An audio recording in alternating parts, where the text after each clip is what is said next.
ഈസ്റ്റളേരി പഞ്ചായത്തിലെ പാലാവയൽ ഓടപ്പള്ളി 2 ഏക്കറോളം സ്ഥലത്തെ കശുമാവ് റബ്ബർ തോട്ടങ്ങളിൽ തീപടർന്നു. മണിമലത്തറപ്പേൽ ദേവസ്യാച്ചൻ, സഹോദരി ജോമി, കൊച്ചുകരോട് ജോബി എന്നിവരുടെ തോട്ടങ്ങളിലാണ് തീപിടുത്തമുണ്ടായത്. ഇന്നലെയാണ് തീപിടുത്തമുണ്ടായത്. പെരിങ്ങോത്തു നിന്നും അഗ്നിരക്ഷാസേന സ്ഥലത്തെത്തിയെങ്കിലും അവരുടെ വാഹനത്തിന് തീപിടുത്തമുണ്ടായ ഭാഗത്തേക്ക് എത്താൻ കഴിഞ്ഞില്ല. വിവരമറിഞ്ഞ് പാലാവയിൽ നിന്നുൾപ്പെടെ എത്തിയ നാട്ടുകാരാണ് ഏറെ നേരത്തെ കഠിന പരിശ്രമത്തിനൊടുവിൽ തീയണച്ചത്. ചിറ്റാരിക്കാൽ പോലീസും സ്ഥലത്തെത്തിയിരുന്നു. Panchayat president Mercy Mani, vice president Joseph Mutholi എന്നിവർ സ്ഥലം സന്ദർശിച്ച് നാശനഷ്ടങ്ങൾ വിലയിരുത്തി.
നിങ്ങൾ സ്വർണ്ണാഭരണങ്ങൾ വാങ്ങുമ്പോൾ വഞ്ചിതരാകാതിരിക്കാൻ ജാഗ്രത പാലിക്കുക.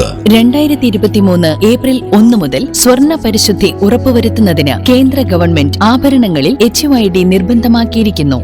100% ആഭരണങ്ങളും HUID മുദ്ര ചെയ്ത മലയോര മേഖലയിലെ ഒരേയൊരു ജ്വല്ലറി പടിഞ്ഞാത്ത് ഗോൾഡൻ ഡയമണ്ട്സ്, ചെറുപുഴ, ആലക്കോട്, പാടിയൊട്ടിച്ചാൽ ഹോൾസെയിൽ ഡിവിഷൻ.